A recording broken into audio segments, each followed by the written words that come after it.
This channel is usually about wholeness, and most of the people that I work with are women. But today, I want to talk about the thing that I see that keeps so many women, especially black women, not feel so whole. And that's being single. And being single longer than they ever wanted to be. Here's why I'm doing this. Most women, to be honest with you, don't actually know men. Well, not really.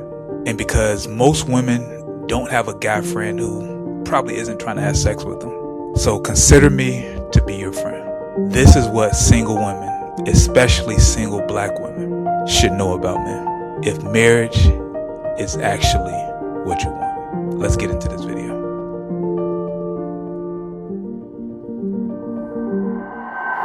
Whew. This is going to be an interesting video. So, I guess how can I give a little bit of backstory before we really get into this topic? So, I've been married for 13 years, and over the course of my life, I've had a lot of women friends, extremely platonic female women friends. And after all my years of having women friends, I've had women friends who are married, single, looking, not looking, giving up. And the one thing that I've realized is that a lot of women just don't know men. Like they just have no idea what happens with men, what goes through their minds, what they feel, how things might be presented to women and they're not presented that way to men. And that came to me because I realized that a lot of men, when we are single, we're on the hunt. We're looking every time we go out, we're trying to, find a new woman. And that even goes back to when you was like in high school, middle school, like you're on the hunt, you're trying to get phone numbers back in the day. A lot of young cats, they don't really know about that, but we're trying to get phone numbers when we go out. And it hit me that somewhere along the way things switch and men became highly sought after. I know sometimes, like, if I'm going somewhere and nobody knows me, people are like, oh, who's that? Who's that? Like, what's up with him? Or I'm like, hey, I'm married. Even when I started going to the church that I go to now that I work at, I had somebody come up to me probably after I've been there for a couple of weeks, like, hey, are you married? Or matter of fact, I didn't even ask that. They said, hey, I have somebody for you if you're looking. And I was like, I'm married. And so I realized that around mid 30s, single men are an endangered species, while there's a lot of single women who are looking for partnership and companionship. So it made me want to do this video. Like I said, normally the videos I put out on this channel are about marketing, being a videographer, branding. But I feel like this talk is necessary just because since most of my clientele are single women or women, you need to understand the facets of your life, understand every part of your life if you want to build a strong brand. And I just know that a lot of women suffer or fall back because of not having that companionship or support. So I have a couple of questions. That I feel would be perfect for this, that we can really get into this talk. So I guess let's get through it. Let's get through it. Like it's a pain, but let's go through it. Walk me through the origin story. Why does the dating market shift so much for women between their 20s and their 30s? So by the way, this is a topic that, even though I do marketing, I do branding, I'm more so supremely locked into psychology, why people do the things that they do, right? And so one of the things that I've always been interested is relationships and all the, like, if I wasn't doing the work that I do, I would definitely be like a marriage therapist or, dating coach or something like that. But so, all right, so why does the market shift so much for women in their 20s and 30s? So for women in their 20s and 30s, usually when you are in your 20s and you're fresh on the scene wherever you at, um, life is good because you have, anytime you go outside, men are gravitating towards you, especially like I said, in your 20s you have men your age, men a little bit older, and men are way older. That's another story for a different day. um but in as you get into your 30s, a lot of women start to look for those relationships, those boyfriends, those husbands, the marriage. And then the thing that really affects that is that this probably goes into my.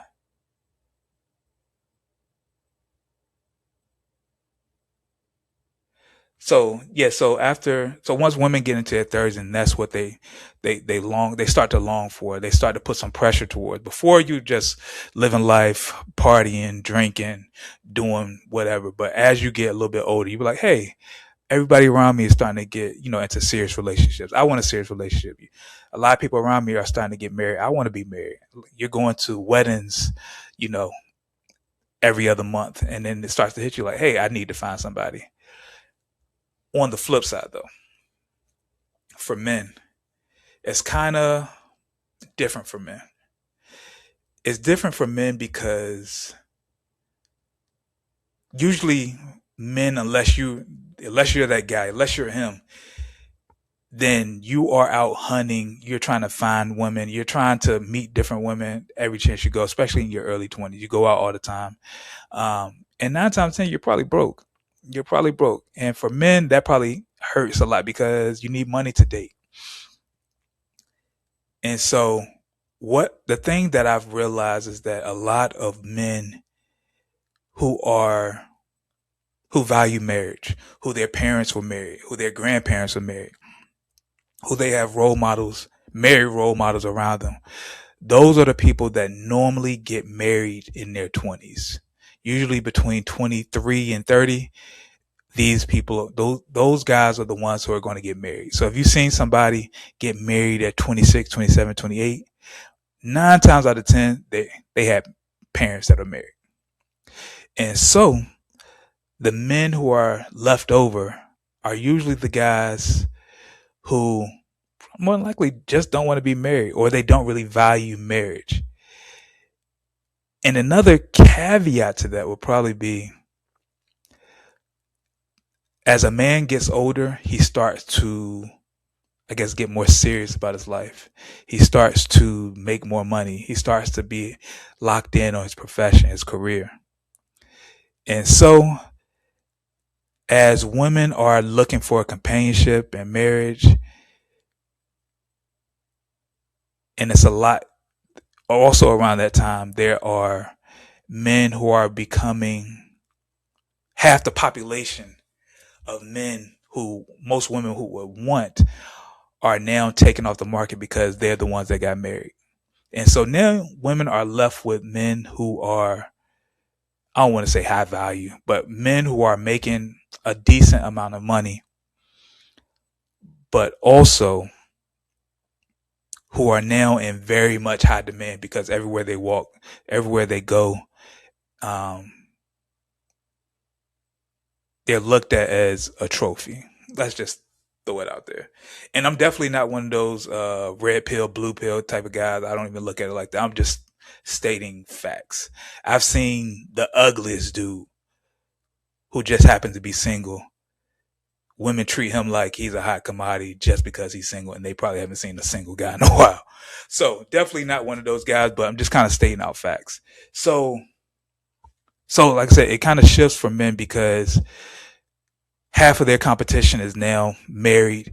And so now if you've went to college or you're working at the shipyard or what have you, and if you're around women, you are considered a hot commodity because there's not a lot of single men out that are out here. So that is part of the problem that I'm not gonna say the problem.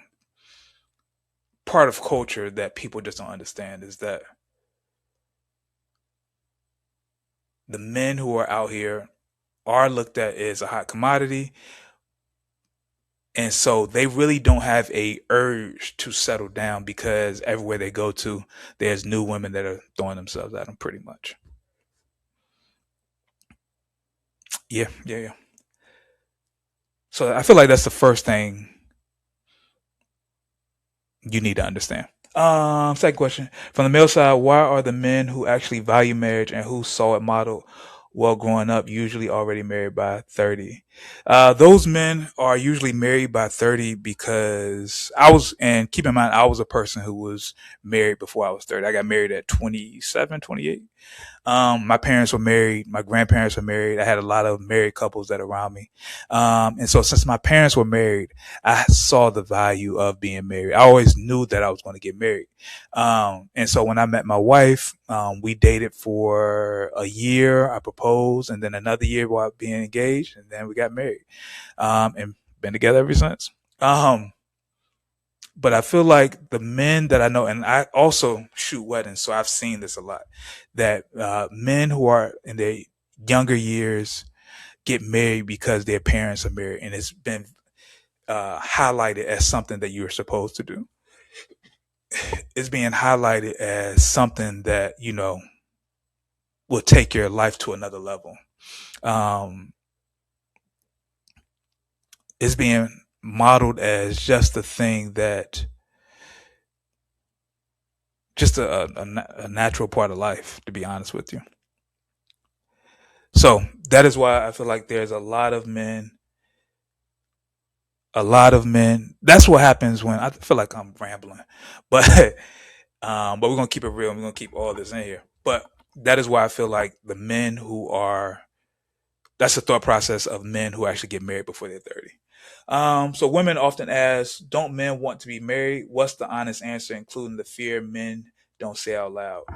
Um, One thing I noticed that women don't really get, because I've heard women ask me that, like, don't men want to get married, or they just automatically assume that everybody just wants to get married.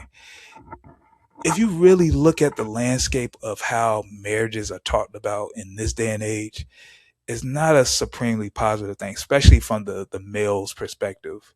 You see a lot of people talk about, they get married and now they get divorced, and now a woman takes half your money. And like I said, that's a super. That's for the people that make a lot of money. That doesn't happen for everybody, guys. If you work at the shipyard, she's not going to take all of your money. Um, but I just feel like the marketing of marriage doesn't really make men want to run to it. You see people say happy wife, happy life, and there are a lot of people that agree with that and even take it further. I feel like the way marriage is now and way people look at marriage is that, especially with social media, and this could be a problem with social media, but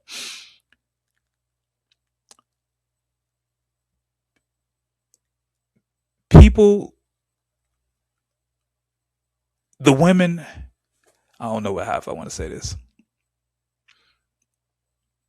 A lot of people look at the man and a married couple as a secondary citizen, a secondary role in the marriage. And that isn't as satisfying as being like equal partners. Like people always say, like the woman is the star of the show, and you be like, "Hey, I do all right as a man. Like I should, not necessarily have a starring role, but I am also a marriage is two people, so it can't be this. The woman is the star of the show, and the man is just nothing." Um, and so I feel like that, plus a lot of other reasons, Also, another thing that's in marriage is that, or the marketing of marriage is like a woman is going to switch up for on you once they get married. They got their thing, they got their ring, they got their wedding, they got all the things, their kids, all that type of stuff. And once that happens, then you really don't have a use. They're going to treat you bad, like all that stuff. I feel like that is also part of the marketing and branding of marriage that a lot of people do not talk about. So those things make it so that a lot of men be like, you know what? I don't even want to do this. That's why a lot of men will say, hey, we can be together for 10, 15, 20 years before, and not even talk about marriage, because most men feel like once you throw a ring on a woman, that it's going to switch up, and now you're going to be depressed, and you're going to be like your granddaddy, looking, like he doesn't want to be in the house no more. My granddad used to look like that. My granddad used to sit at the couch and just look miserable. And I said when I became a husband, I didn't want to be that type of husband. But to not become that type of person, you have to speak up for yourself. You have to not just go with the flow of things. Um, but that's a conversation for another day. Um, why do you basically never see single high value men at singles events? And I just hate the term high value. I got this from Claude. Yeah, I just hate that the way that sounds. But you never see single men at singles events because usually men have somebody, even if they're single, they have somebody. And to be quite honest with you, this is a hot take. I do feel like if a man just has nobody, and he's had nobody for years, he probably has a little weirdness to him. Just a little weird. Something's gonna be weird. If a man is like that dope and making money, got his own house, got his own cars, got all this type of stuff, there's not gonna be a woman that's just gonna let him sit around for long. So yeah, I mean, just to keep that all the way real. So that's probably why you don't see a lot of men at singles events. What should women actually watch for as a red flag in a man's background, specifically around how he was raised and how he has how he saw model marriage, how he saw marriage being modeled? Um, I would say the two things I feel like women should really look out for if you are looking to be married and you're meeting a guy, if especially around the age of in your 30s and 40s, if none of his friends are married, then that might be a red flag. But also, if his parents aren't married or nobody that was supremely close to him was married, you're going to have a hard time. You're going to have a hard time. If nobody ever shown him that, hey, marriage is actually pretty dope. If nobody is saying like, hey, my grandma and my grandparents were married, or my aunt and uncle was married, or my mom and dad was married, or I had a stepdad, they was married, and it looked like it was a good time, it's going to be a hard time trying to convince them, because that's what you have to do. You have to convince this person that you want to spend the rest of your life with, that marriage is a good thing to do. So those would be my two major red flags. Yeah, if none of his friends are married or nobody close to him, like an elder, was married, then you're gonna have a hard time. Like I said, I've been married for 13 years, and most of the people around me, probably 90 something percent of the people, are married. So I couldn't even point out a single guy if I wanted to. Um, what should a woman actually be doing with her time while she waits instead of putting life on hold? Oh, I think this is a very good question.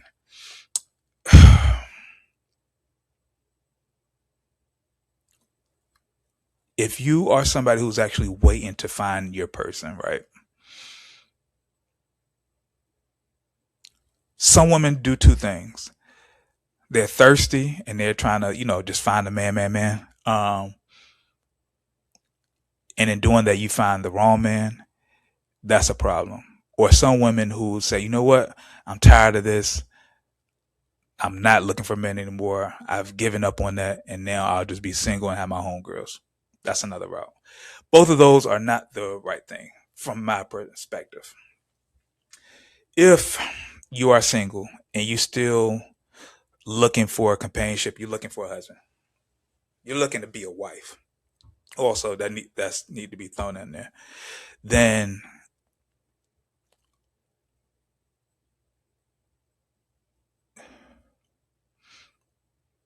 you should be living your life. Go out with your friends, travel, uh, keep yourself up body wise. Like, do great in your career, buy a house, buy the car that you want. Keep yourself up. Like I said, go to the gym, go to Pilates, lift weights, keep your hair done, keep your nails done, have fun. I think the biggest thing is, and when I see the women who are single and look like it's lit versus the women who look miserable single, is that the women who look like they're having a great time are having a great time because you look fun. You look fun. You look fun and you like you're an asset. You look fun and you look like you're going to bring something to my life. The women who don't look fun don't look fun. You like it's going to be a rough time being around you for long periods of time. So, yeah. And use social media for your marketing. And I say marketing, but put yourself out there. Take some pictures. Do some videos of you traveling to Tulum. You're going to Belize. You're going to Tokyo. Like, go somewhere that you haven't been, but look like you living life and you look like you have a good time. Because men want to see that. Men want to say, "Hey, this chick look like she doesn't need me," and that makes me want to go after, which is weird thinking, but it's the truth. So yeah, uh, who should women actually be paying more attention to, and why? Hold on, I don't like this question. Who should women actually be paying more attention to, and why do men like widowers, the recently divorced, or guys coming out of long relationships often make better partners? Okay, so here's my advice: if you are a woman who's 35 and up, and you're looking for a, a husband, a partner, this is the advice that I gave like my single homegirls. First, you probably need to open up your search parameters. If you say, "Hey, you know what? I like dope boys," let's open it up a little bit. You might like men who are in power. You might like men who are well known. You might like men who are flashy.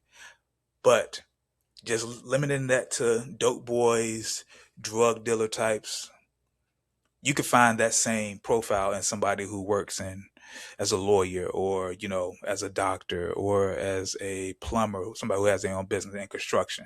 So open up your search parameters. But I'll always suggest that if you're actually looking for that, you should also be paying close attention to men who were married and are recently divorced, who were married and their wives died, or men who were probably single fathers. The reason, the why is always the most important. The why is always important. Remember that. The why is because if they were recently divorced, then they understand the value of marriage. You don't have to convince them on marriage. It's just, hey, are you a good fit for my life? Widows, they value marriage and it was taken from them. So they probably still want that in their lives. And then the men who are single fathers, or they always have their kids, they're probably looking for some type of stability to have for their children. You have to think about that. What is the why when you are hunting? Because women, ladies, you are now hunters. You're hunters. You can still be cute and, demure. Remember that was a hot word. But you can still be cute and demure, but you can also be hunters. You can have your eye out on who you need to have your eye out on. So My advice, if you're looking for a husband, look for men who are divorced, who were widowers, and who have their kids all the time. You pick those three. Oh, also, secret. Also, find the guy who used to be in love with you back in the day. I always suggest that. I've known too many people, including me and my wife, who used to be in love with you when you was a kid. You were at middle school, high school. And then they saw you again, or they're sliding in your DMs on Instagram or Facebook. That person will probably still marry you today. I know some friends who are like that. Me and my wife, me and her was in fifth grade together. I wrote her a secret admirer letter that she dubbed, and then when I saw her at 25, we've been together ever since. And that's just because of nostalgia. You have an idea of who this person is, and that's the person in your head that you love. So you automatically are gravitating toward that person. So it makes it a lot easier for as a woman to attract that person because they already have an image of you in their head that's up here on a pedestal. Um, so that is always something that I would suggest is find somebody who you went to high school with that still looks at you as like you being that girl and guarantee they're gonna wipe you up. So yeah, I feel like this was a conversation that needed to be had just because I have a lot of single women friends. I can say I have a lot. I know a good amount of single women who are looking for men and they're always looking. But sometimes instead of looking, you need to flip that and actually go on the hunt. And having this information, having the knowledge instead of just randomly going out there will definitely help make your hunt a lot more successful. So let's get into a couple of rapid fire questions, shall we? So, first thing is, what's one myth about marriage that we need to let go of immediately? I would probably have to say happy wife, happy life is probably a myth that we need to get rid of ASAP. Only because if we break down that myth, that pretty much says if your wife is happy, then everything in your life will go smooth. And I've seen that just not be accurate. It should be what's it? Happy, happy spouse, happy house, something like that. So that means that a man and a woman should come together and both live great lives happily, but also come together and also be happy. And if that happens, then the whole house just works better. So yeah, the one myth that I would get rid of ASAP is happy wife, happy life. Um, What's one thing that makes a woman instantly more attractive to a marriage minded man? I would the one thing that makes a woman attracted to a marriage minded man would have to be a woman who is aggressively going after the life that she wants. A woman who is focused on her career, who still makes time to have fun, who is focused on her appearance, who looks like they're just a great time. Yeah, you everything else just looks whack and trash, and you're gonna have a miserable relationship otherwise. So those would be the things that I feel like marriage minded men are looking for when it comes to their potential spouse. You gotta you gotta have a great time with yourself, and you're bringing other people into your world instead of the other. And lastly, what's a lesson from business that also applies to relationships? Hmm. What's a what's a lesson from business that also applies to relationships? Um,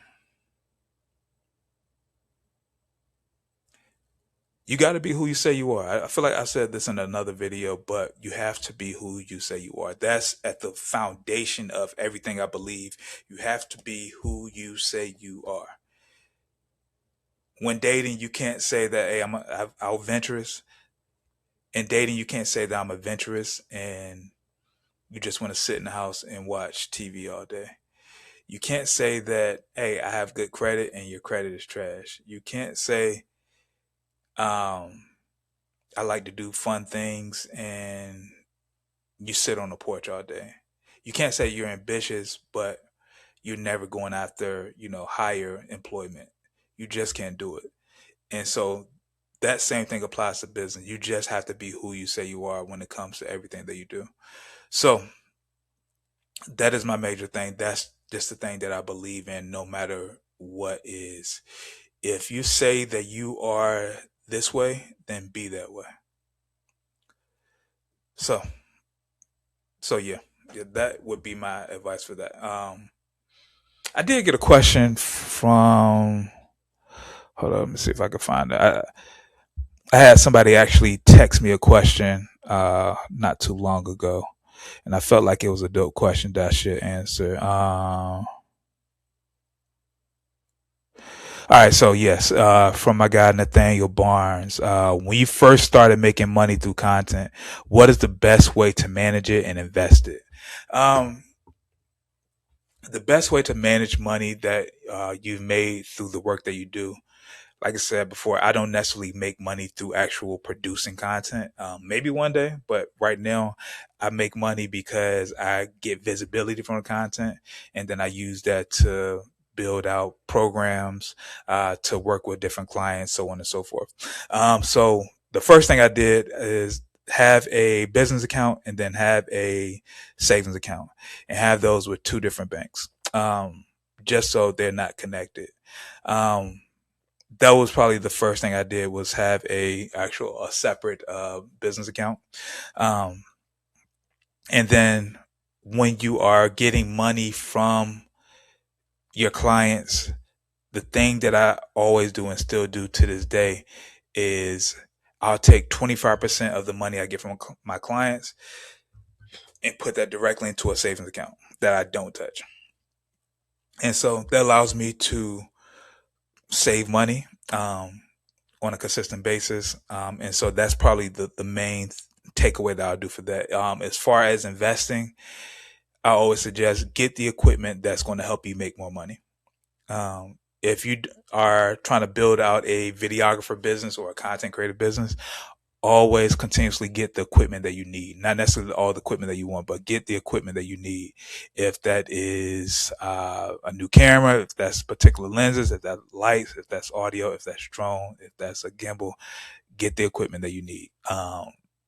That's going to allow you to work faster, work quicker, and allow you to make more money a little bit sooner instead of just finagling with the equipment that you already have.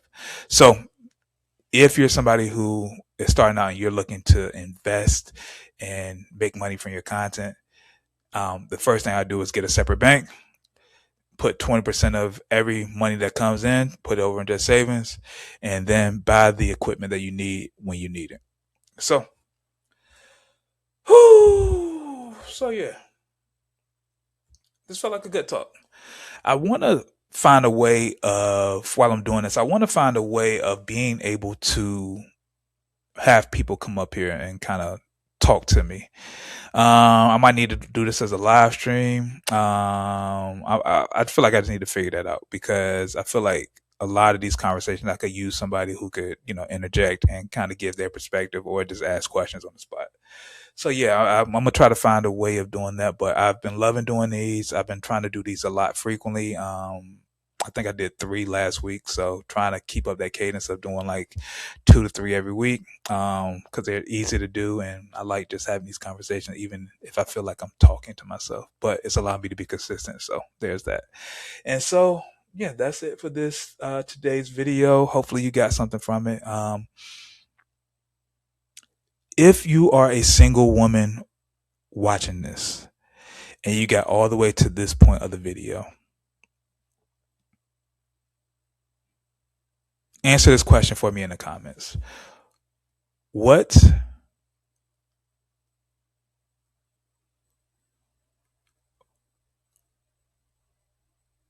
do you feel is the thing that's stopping you from being married? That's just a random comment. We can have a dialogue in the comments. But yeah, if you made it to this part of the video, in the comments, answer that for me. So that is it for today. I'm Rashad. I'm 40, and I'm just looking to help you feel whole, no matter if it's business, your branding, or even, as we've seen today, your love life. So you have a good one, and you be blessed.